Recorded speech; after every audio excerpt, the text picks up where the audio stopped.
about to join Don Neuen, co-host of Cowboy Logic Radio, and Denise Simon, host of the Denise Simon Experience, for a weekly situation report, or SITREP. 18 hours a day, Denise Simon lives her life as an Intel Analyst. 18 hours a day, Don Neuen lives his life in the world of rock and roll. 1 hour each day, Neuen receives a daily SITREP from Simon. Welcome to the Drive Time Situation Report. Fasten your seatbelt. You're now in Don Neuen's car, and he is calling in for his SITREP.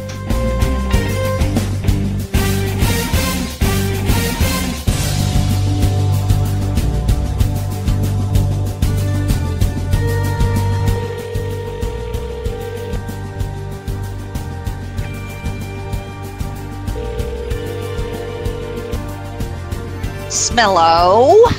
Hey, what's up, Denise Simon, calling in for tonight's SITREP, and this is the night that I bring everybody along with me. How about that? All right.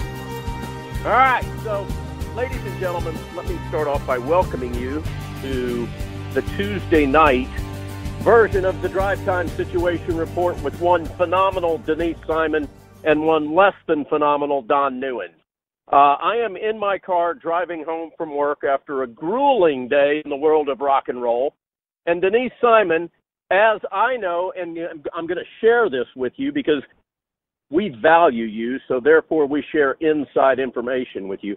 Denise Simon is running on 1 shot of 5-hour energy drink.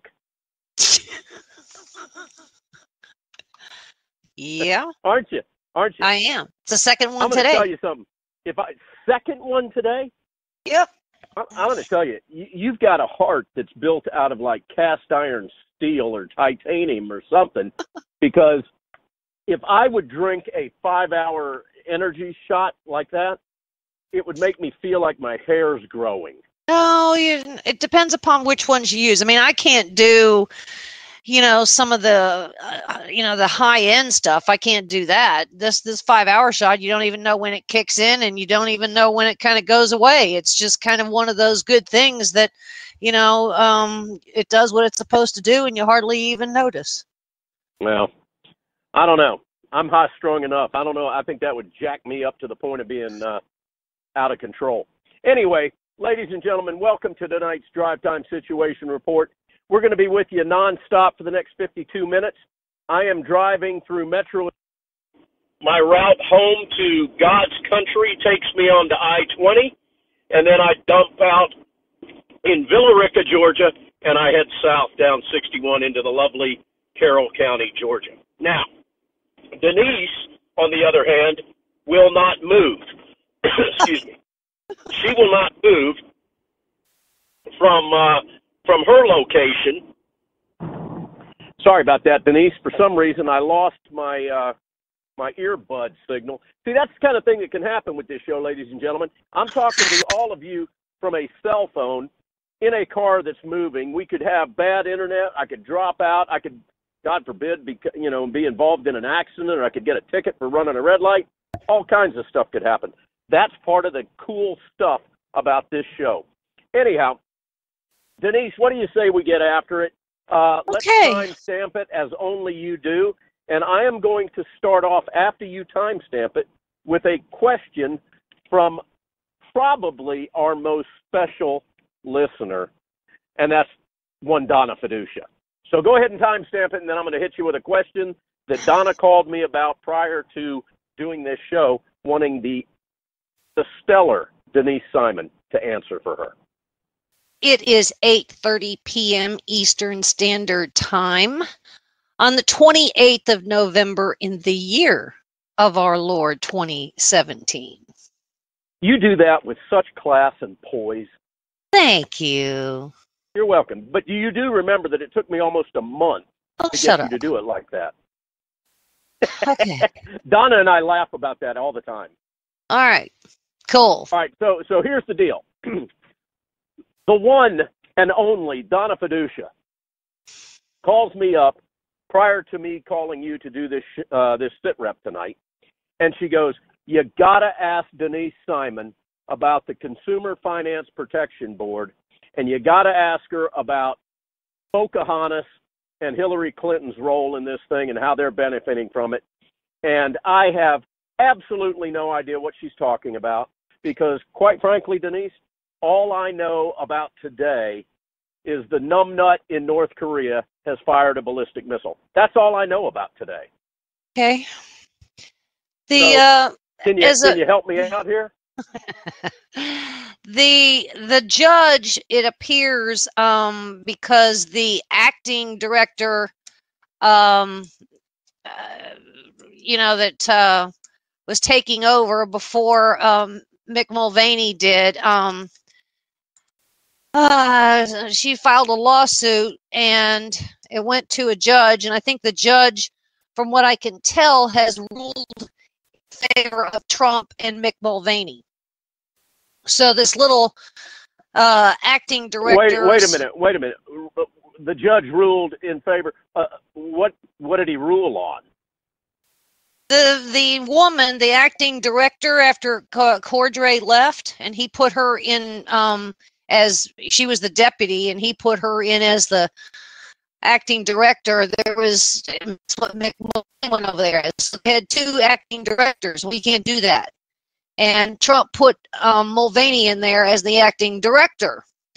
So this little other woman who was sort of there, she filed a kind of an emergency lawsuit. And from what I can tell, the judge late today ruled in favor of Trump appointing Mick Mulvaney to take over the agency until such time there is a permanent person over there.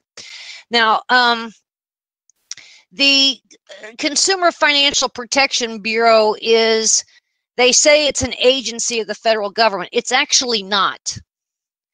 It is actually a branch of the Federal Reserve, I think, or it's funded by the Federal Reserve. So they say that it's not an agency that is funded by Congress with taxpayer money. Well, any nickel, any penny that the government has is taxpayer money.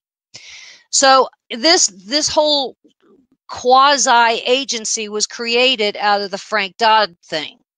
And what it really is it is a Hiawatha was head of the agency, otherwise known as Elizabeth Warren. Trump likes to call her Pocahontas. I like to call her Hiawatha. Very good. Very funny. Anyway, it turned out to be really nothing more than a Democrat Ponzi scheme.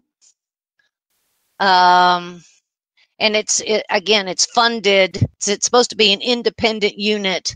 It's not really a government agency. It's kind of a Ponzi scheme department of the Federal Reserve / Treasury. Okay, so having said that. Well, hold on a second. Is there anybody other than you, maybe Tucker Carlson, Donna Fiducia, that's calling this a Ponzi scheme and a scam? If you listen to the right people, they will tell you that. But everybody else just kind of goes, oh, well, we really needed this, because of securities exchange. Do great work. They do great work. Yeah, right. Right, okay. All right, so you and Tucker Carlson and Donna Fiducia are spot on when you're going, something's really wrong with this whole agency or whatever it is. All right, let's talk about this one for a second. Consumer financial protection. Think about that. Now, what was one of the biggest schemes that just happened last year, I guess, with Wells Fargo? What happened there? Remember that one? Yep. Okay, Wells Fargo did a scheme and they lied and they had all of these false accounts that were done using real people's names and social security numbers and whatnot in order to give their people bonuses and put some big numbers on their balance sheets and all that other kind of stuff. And now, Wells Fargo fired their president and the boards all changed. They had to go do congressional hearings. Didn't so much protect the consumer now, did it? Did not. And Donna and I are with Wells Fargo. I wouldn't be with that bank if it was the last bank on earth. I'd be doing running to the grocery store doing money orders. Well, I get that. But I don't have time. 18 hours a day I'm in rock and roll. Okay. All right. Well, anyway, this is where we are. Now, Mick Mulvaney, he actually, he came out yesterday and made a statement, and he said, if you understood the power of the directorship of the person who runs this Consumer Financial Protection Board, it would scare the daylights out of you. I have not looked to see what the job descriptions are. Not even sure that it's out there in the public domain. But he looked at it and he's like, and he's always hated the agency, always. So the other thing that did we have a lot of consumer protection when it came to predatory lending and the mortgage crisis? Do we have a lot of that? No. Okay, so we're 0 for 2, aren't we? Well, I don't find that we've got consumer protection. First of all, is that really the role of the government, do you feel? Well, that's probably what can't. See, we've been trying to repeal Frank Dodd for a long time, too. Yeah. Okay. So anyway, that's kind of where we are. And I suspect that at some point, by the time Mick Mulvaney gets out of there, we probably won't have that agency any longer, which would be. How do we get rid of it? Do we defund it? How do we defund it? Well, the only way you can defund it is go over to the Federal Reserve, or the Congress has to pass a law that says the Federal Reserve / Treasury can no longer fund it. I mean, they're going to have to start, applying some law to it, because we're finished with this, and we're going to strip it out of the Dodd-Frank legislation. So, I mean, it would take some legislative things, but he's in there, and he's going to, nose around, and I guarantee you he's going to say, we're finished with this, which I hope he does. Right after he does that, I hope he trots on over to the Export-Import Bank and does the same thing with that one, but that's a topic for another day. All right, well, let me ask you this. Can you trot over to the question regarding, or that Donna had regarding Hillary Clinton and Pocahontas? I don't really know what those two associations are. Was there something that she knew that I didn't? Well, she asked me to ask you about how they financially benefited from that somehow. I'm not unless there was some. I mean, again, I said it was kind of a Democrat Ponzi scheme, so there could have been some kind of rigging that went on that funded some kind of Hillary Clinton operation, which actually brings me, but I can't speak for that, so I don't know where I can necessarily help Donna with that question. Okay. I think it had something to do with their campaigns. Could be. Could be. But as long as we're there, I'd like to take you back a little bit. Let's go back to about 2015, shall we? Hillary has a brother. Remember him? I mean, the guy looks like a beach manatee. Tony Rodham? Yep. Well, while his sister was running the State Department, Tony Rodham was a traveling salesperson running around China. And what he was doing was trying to raise a bunch of money from, essentially a scam with a bunch of wealthy Chinese. And I think they were raised about, I don't know, several tens of millions of dollars. And the reason they were doing this was because they were going to put these monies into a company called Green Tech. Now, what's Green Tech? Glad you asked. It's an electric car company. Hold on a second. Okay, an electric car company. Why is it that any time I hear a company's name like Green or Clean or anything like that, Emerald, that it's linked definitely and almost exclusively to progressives, and secondly, it's a total scam. Why is that? Also because it is. Well, this company, interestingly enough, was going to happen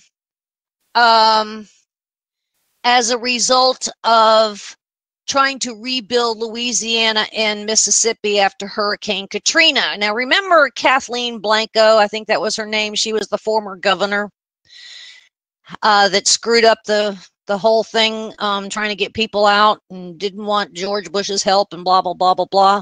Well, there's a lot of moving parts. Of course, anything that has to deal with Hillary Clinton has a lot of moving parts. But we had Kathleen, and we have this Gulf Coast investment something or other, and then we have little Mr. Terry McAuliffe, you know, the Virginia governor, the former Virginia governor. Okay, well, here's what they were doing. They were bringing in these Chinese because they all had to invest a minimum of $500,000 under the EB-5, I think it was the E5, the EB-5 green card program.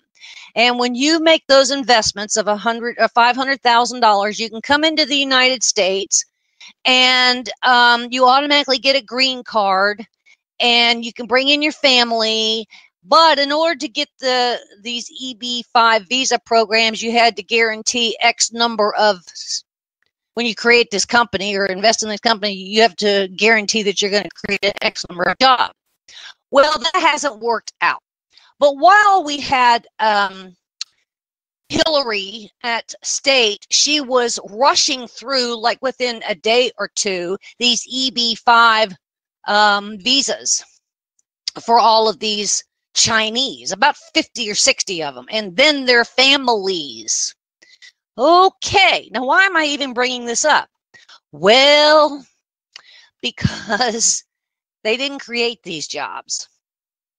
And the companies kind of sort of really didn't exist to start with. In fact, they really didn't even have an address. They were operating out of a hotel room in Washington, D.C. Wow, doesn't that just fit with Hillary? Yeah, yeah. And there was actually a libel suit that was filed in 2013 of $85 million. Well, where am I going with all this? Well, these Chinese, because now they're essentially going to be uprooted because the Department of Homeland Security, you know, we're now enforcing some laws, and we're kind of deporting these people. Well, these Chinese investors have decided that they have filed a $17 million lawsuit against Terry McAuliffe and Tony Rodham and that whole crowd, because now they all got to leave. They didn't create the jobs. Isn't this fun? Well, isn't it amazing that people can scam the system using other people? Let's say that for the sake of argument, that Rodham and McAuliffe were using these Chinese to bilk them out of millions. And then the Chinese don't fulfill the agreement that they're supposed to do in this scam by not creating the jobs. So under the Trump administration, the Department of Homeland Security finally has both of their hands untied from behind their back, and they're able to do something now. So they deport these people that are here feloniously. And then the people that are being deported, the Chinese that were bilked of millions of dollars by McAuliffe and Rodham, then turn around and sue Rodham and McAuliffe. And that's probably all that's going to ever happen to it. Right, Denise? Please tell me I'm wrong. Yeah, they're just going to get sued. Some they're going to go do some judge shopping, and then, you know, there's going to be a settlement out of court, and nobody's going to go to jail, and people are going to say, well, you can stay here for another 2 years, to all these Chinese people that invested. Yeah, that's pretty much. Let me ask you this. At the price tag for a green card for Chinese families totaling approximately $500,000 a piece each. Yeah, where did that money go, and who benefited from that money? We don't know all of that yet. That surprising. How did I know that would be the answer? Well, I mean, just give me some time here. I was just, as we were coming on the air here, I was,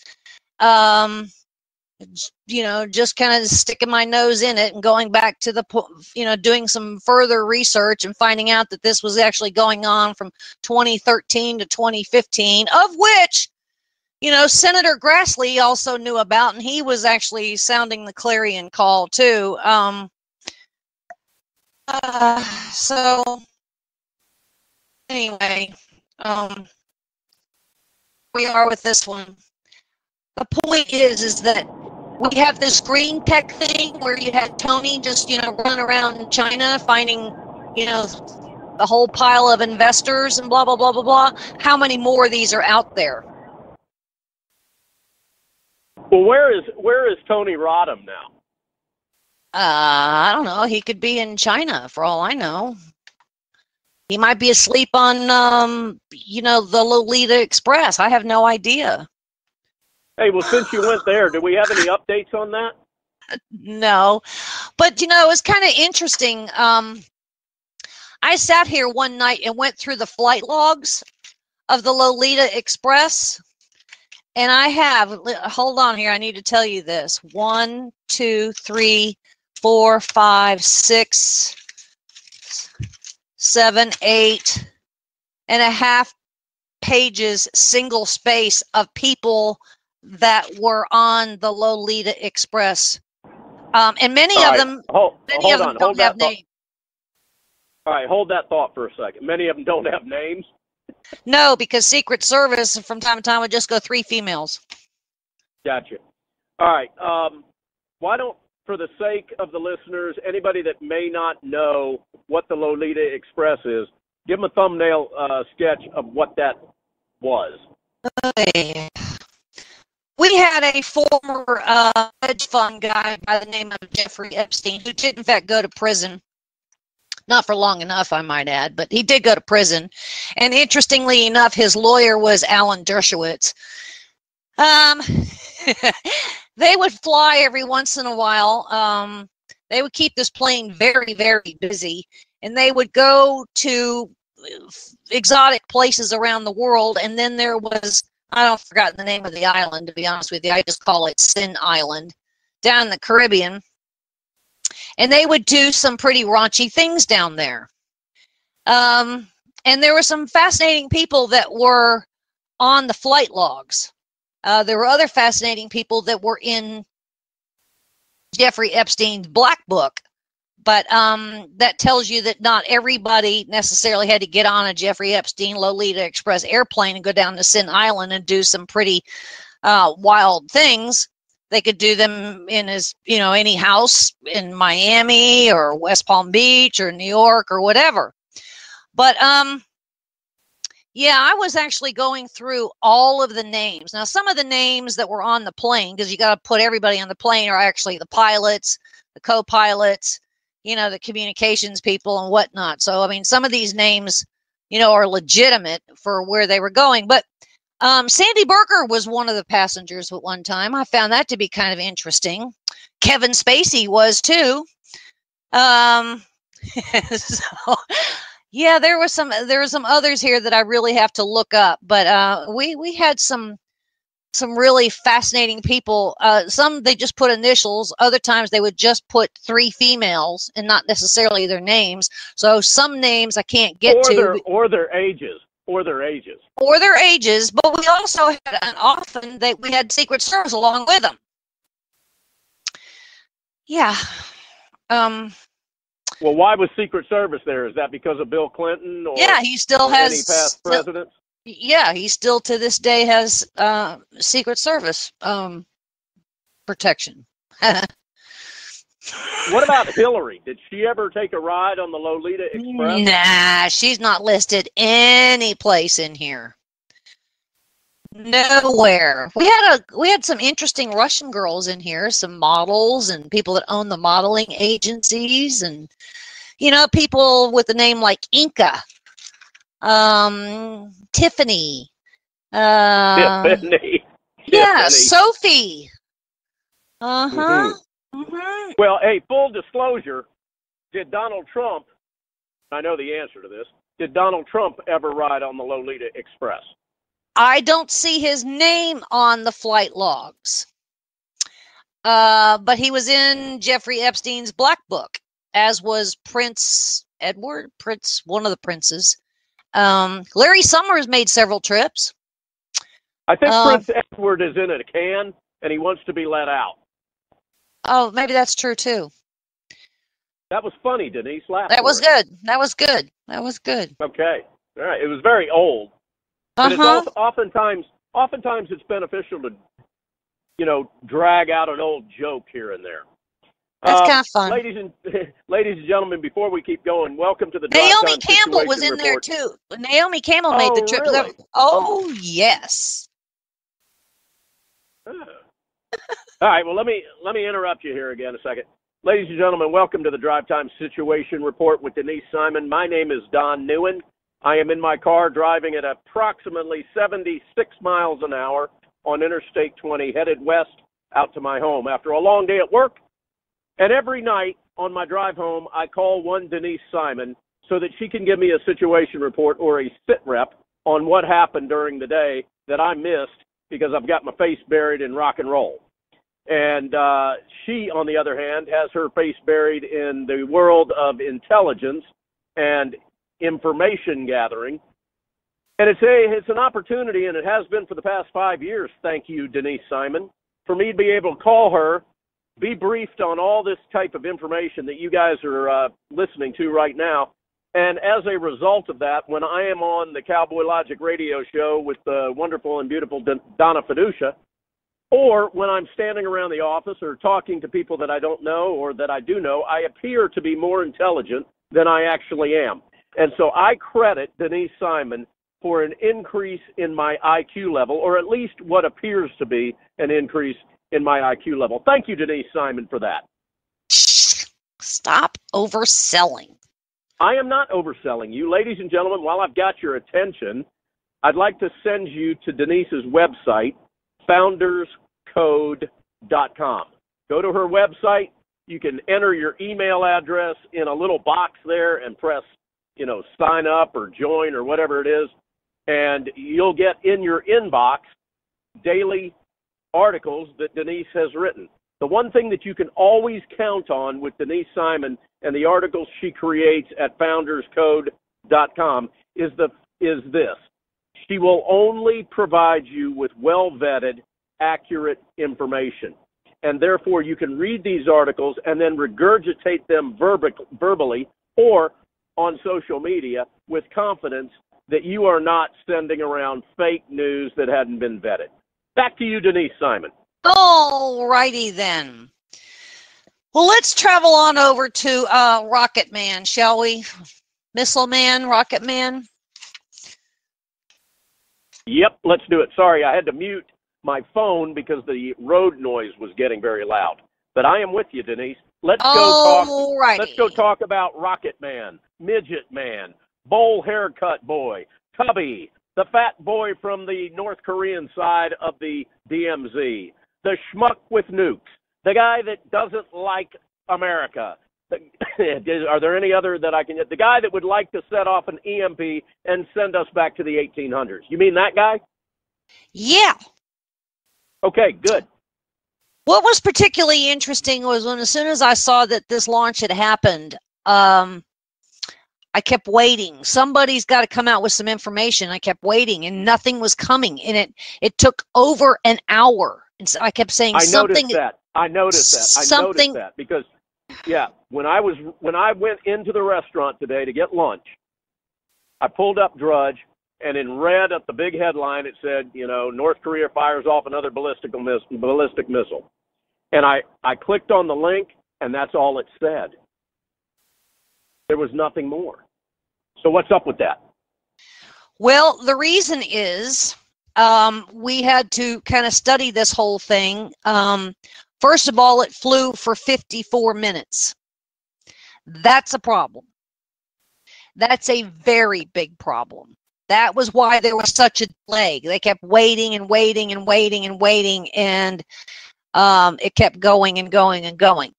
This particular intercontinental ballistic missile, which it was launched from Saint-Denis.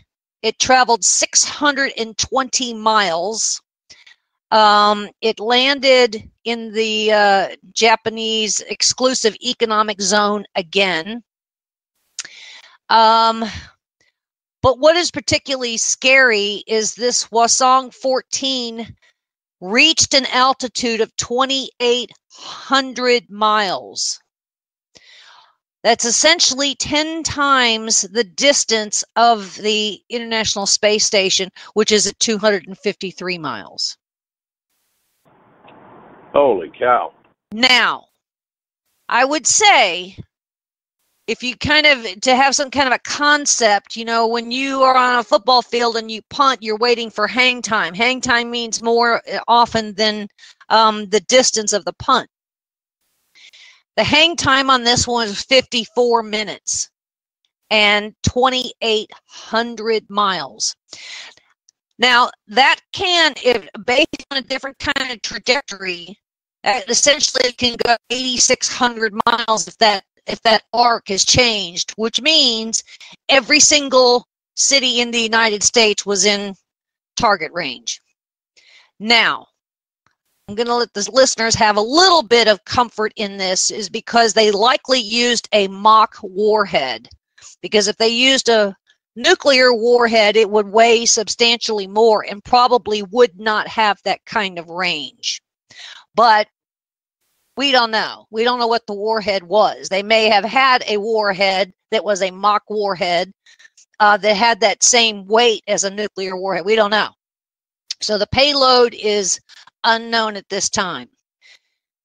Shinzo Abe of Japan called an immediate emergency meeting with his own National Security Council, and then he picked up the demand and called for the UN Security Council to have an immediate meeting, which, by the way, has already been scheduled for 4 p.m.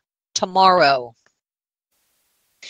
Interestingly enough, directly after this launch, it appears that there were 3 launches, 3 rockets, 2 or 3 missiles. 2 likely didn't get too far off a launch pad. They may have been decoys. We don't know. At least that's what Japan is saying, that there were 3. But that hasn't been confirmed by the Pentagon. But South Korea immediately responded with a live fire exercise directly after the launch.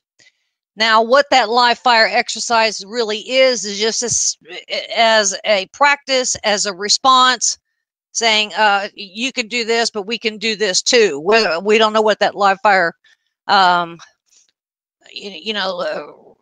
exercise really looked like. But fascinatingly enough, yesterday, I was poking around and saw that Japan was reporting that they heard radio traffic that there was going to be an immediate launch. And sure enough, the next day, here we are. All right, now let me ask you a quick question and interrupt you for a second. In your opinion, given the severity of this intercontinental ballistic missile that was launched today from North Korea, mm-hmm. and the fact that it went 2,800 miles up into space, what action should the Trump administration and the United States take, and our allies? What should be done now? Well, should we sit and wait for the UN Council to meet tomorrow? Obviously, we have to. Yeah, but that's really a formality. I'm of the notion that, first of all, I think it's derelict in duty, and it really should be an outrage that after the last one and the trip that Trump made over there, that this launch even got off the launch pad. I think it's an outrage. I agree. It never should have happened. Shame on the United States. Now, we have a lot of options. We have an awful lot of options. You and I have spoken about them before. We can, we know every movement. We know every cow that moves over there. We know when a light goes on. We know when somebody, goes into the men's room over there. So do we just take these things out on a launch pad? Do we go to a preemptive strike? Do we go to a cyber attack? Do we go to our own EMP attack? We have lots of things that we could in fact be doing. Now, Trump was at the over at the Hill today talking about the tax thing, and while he was over there, this launch, he got report that this launch had happened. He was told while it was still in the air. He was going to have a few other meetings. He turned around, left, went back to the Situation Room. From the Situation Room, they went into another conference room. Mattis was there. Mattis turned around and said, this is really a global threat here at this point. Trump turns around, whatever Mattis said, and then Trump turned around and says to a couple of press questions, don't worry about it. We'll take care of it. We got this handled. Now, what does that mean? He wouldn't expand on that. But he said that the last time, too, didn't he? When he said, don't worry about this, Rex Tillerson, with China. We got this. Yeah. Uh-huh. Yeah. So, this one, to be in essentially orbit for 54 minutes, and that this one can reach any part of the United States, I would say we need to start lining up some things and getting some trigger fingers ready to pull. Do you think that they allowed this thing to get to 2,800 feet and exist for 54 minutes because they wanted to verify exactly what he had? I can't say. I guess because I'm too angry that it ever got off the launch pad to start with. I agree. I can't say what the decisions really, why it did what it was able to do as long as it did do it. I don't know. Let me ask you this. Based on the trajectory that you know about on this and the altitude that it was able to hit, what if he would have detonated a nuke that high? What would have happened? I don't know anything about any of that. If at 2,800 miles, I can't imagine that at what part of that travel point, having the components come together for a nuclear explosion, at what close range would it have some effect? I can't say. At 2,800 miles, I don't think it would have much of any. I think if there was, again, a real nuclear warhead on it, it may have not ever reached 2,800. You see what I'm saying? Yeah, yeah. And did they know when the launch took place that this did not have a nuclear warhead on it? No, well, we don't know that we don't know that it didn't.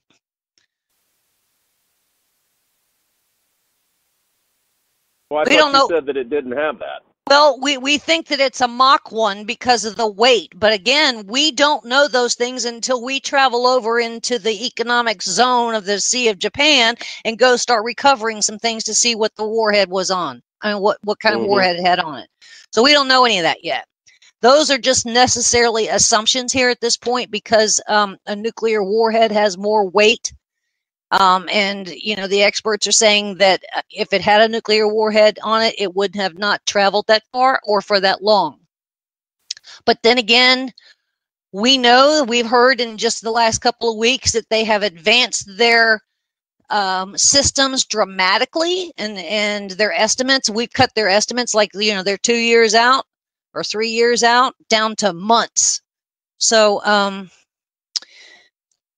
it's too hard to tell until we get some people that start pulling some things out of the water. And even then, I'm not quite sure that we'll be told all the truths. Right. And some of the truths we probably shouldn't be told. Probably not. Ladies and gentlemen, for those of you that are just joining in, you've missed most of the show, and I apologize on your behalf for that. Welcome to the Drive Time Situation Report. You've got Denise Simon on one end. My name's Don Neuen. I'm on the other end of this conversation.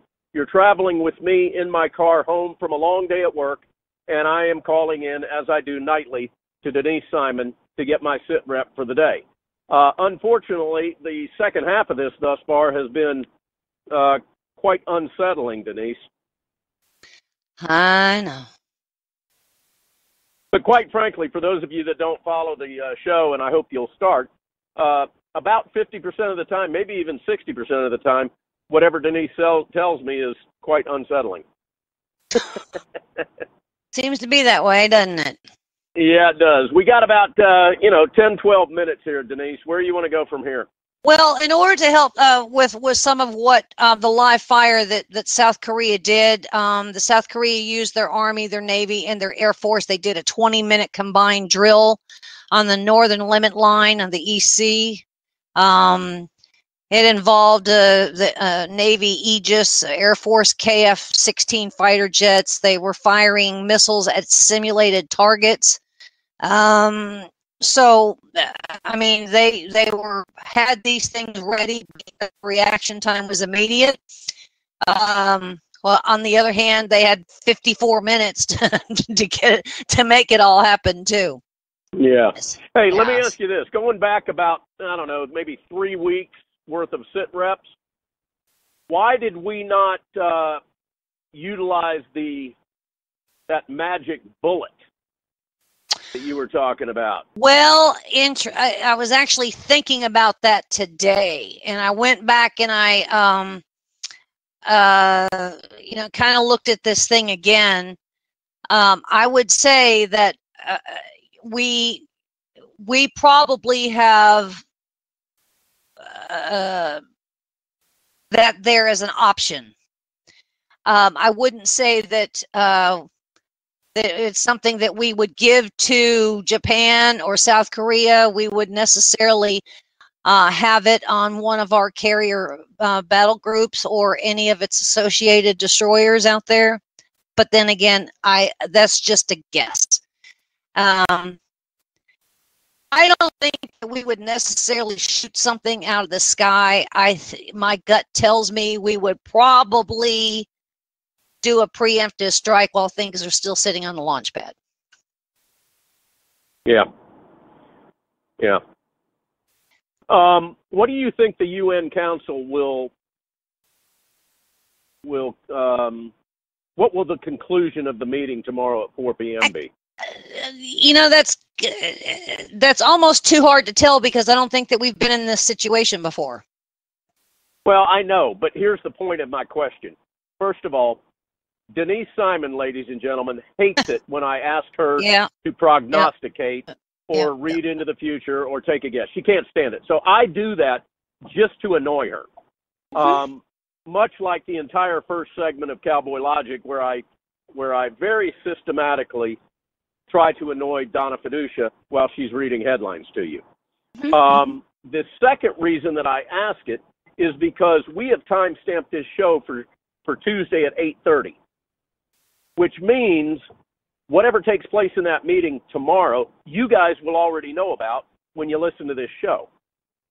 So I'm trying to really build even more credibility with one great Denise Simon to see if I can get her to prognosticate on this and give us her vibe of what will go on. Because quite frankly, I'm rolling the dice with about a 75% success rate, I believe, in whatever will come out of her mouth. If I was to take an educated guess, I believe that those that are sitting on the UN Security Council will have to all come together to sign a resolution that we will agree to do a preemptive strike if we see certain conditions that are building. We would put the pressure on China and Russia because I think Russia and China both have veto power. We would probably have some language in there that whatever the consequences are, we are going to respectfully financially charge China and Russia for any consequence or consequential damage. Because remember, Hawaii today is going through all of their normal Cold War era tactics, drills, running public service announcements, holding classes, running around with these town halls telling people what to do in the case of a missile and or nuclear condition. Now that's costing Hawaii's emergency management and hence the federal government's emergency management a lot of money. And I would say that as long as, because China knew everything that was going on. They knew that this launch was going to happen. I mean, little Kim can't sneeze that Beijing doesn't know about it and has approved it. Right. That we start sanctioning even more on China, and we put the blame squarely on China and perhaps even some entities out of Iran. Yeah. Now, do you think that's what will happen, or do you think that that's just if I would be we don't have the stones to do it? No, I don't think we do either. Yeah. I think Nikki Haley does, but I don't think anybody else does. Right. Yeah, you've really gotten to the point where, hold on a second, you've really gotten to the point where you like Nikki Haley, as I do and Donna does. We started off not being real big fans of Nikki Haley. Yeah, and interestingly enough, Rex Tillerson, Secretary of State, can't stand her. So, yeah, we got, and normally Haley, the UN ambassador, really takes orders from the Secretary of State. That's not happening in this case. Well, maybe that's a good thing. Could be. She seems to be doing a great job. Now, in closing, I would like to say that little Mr. John Conyers is up to, I think, 3 accusers. Underwear. Mr. Captain Underwear. There was an off-campus Black Congressional Caucus meeting today, essentially regarding him. It appears that they're really deciding that he's got to go. But we have another icon. Denise. John Conyers is an icon. Sure he is. According to Nancy Pelosi in the Morning Schmo. Sure he is. He's an icon. He's done so much for women. Yeah, well, yeah, so is Al Franken. But we have another one. In fact, I would say that we have 2. We have Al Green of Texas, who's got, he might have some problems. I'm watching some things kind of mount there. Well, I cannot stand him. I cannot stand Al Green. So that's a beautiful thing for me to hear. We have another one, Raul Grijal. This one's a piece of work. Apparently, he arranged for a severance package for one of his top staffers in 2015 because he's from Arizona, by the way, Democrat, that he had a real threatening work environment, and he would frequently get drunk and create a very hostile workplace. So one of his staffers decided to go to the House Employment Council, filed some kinds of things of this, blah, blah, blah, blah, blah. And he said, okay, here's what we're going to do so we don't advance this. He turns around and pays her out of a different kind of slush fund $48,395, which would plus 5 additional months' salary. And she left her job. She was only there apparently 3 months. So, yeah. And he was on TV being interviewed by maybe somebody on C-SPAN, or C-SPAN picked it up, and he goes, yeah, I mean, this kind of thing goes on all the time. So I don't know why everybody's weird about it, because, I mean, these payoffs are happening quite frequently. So a complaint was never officially lodged with the Office of Compliance. He paid her money, paid some salaries, paid some this, and then gave her a severance package, three months on the job, and blah, blah, blah, blah, blah, blah, blah, blah, blah. And so we have that one that's also brewing. What about Luis Gutierrez, or what? Gutierrez. Gutierrez. He is not running. Yeah. His term is up in 2019. Well, and Donna and I talked about him on Cowboy Logic Radio this week. We think that that he's not going to run because he's got some skeletons that he doesn't want coming out of that closet. Well, that might be, but my knee-jerk reaction was that he was actually going to pick up his life, and he was going to move to Puerto Rico and run for governor of Puerto Rico. Okay. That well, seems, they need more corruption down there. It seems not to be the case now, or at least he's denying that. So he may be running for mayor of Chicago. He does not endorse and has no use for Rahm Emanuel. Well, nobody does. Oh, exactly. But so there are three possibilities with that cat. Yeah, he's disgusting, though, to me. All right, ladies and gentlemen, we are running out of time. You know, I'm not real sure, ladies and gentlemen. I could be wrong in what I'm about to say. But throughout this show, I myself, at times, have had a hard time hearing Denise. Now, you got to understand that we are not broadcasting from a radio studio like we normally do. We don't have all the equipment and the secure lines and whatnot. So I would like to apologize if, in fact, you did hear garble or dropping out or some problematic audio on this show. You may not. It may just be on my end that I'm hearing that. But if you did, I apologize. But that's part of the beauty of the Drive Time SITREP. It is unscripted. It is strictly a conversation that's taken place between Denise and myself that we want to share with you.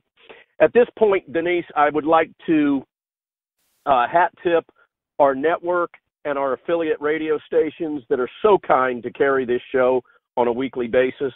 Our digital flagship station, which I believe is going to be back up and running, Denise, by the end of this week, maybe through the weekend. Ron looks like he's got things under control. We test fired it last night. It worked pretty well. And so now he's got to do a little bit more rebuilding, get a couple of more computers, and then we should be up and running. And his target is this weekend. But Talk America Radio, found at talkamericaradio.us, ladies and gentlemen. Please visit the website. We've got an unbelievable kitchen cabinet of advisors and friends. Denise Simon's articles are also mirror imaged at talkamericaradio.us. Go check out the site. Our AM/FM affiliates, which we care so deeply for and value so much, the listeners that join us from those AM/FM stations. WDDQ Talk 92.1 out of South Georgia. Scott James, lifelong friend. Thank you for all you do for us. We've also got WJHC 107.5 FM that serves North Florida. And then we've got our dear friend Steve Braddock with WLBB 1330 AM and 106.3 FM serving West Georgia and East Alabama. You know, ladies and gentlemen, we don't do this for money. We don't even have advertising, if you've noticed, on this show. We do it for you. And with that, Denise, please give us your trademark goodbye. Goodbye, and God bless America.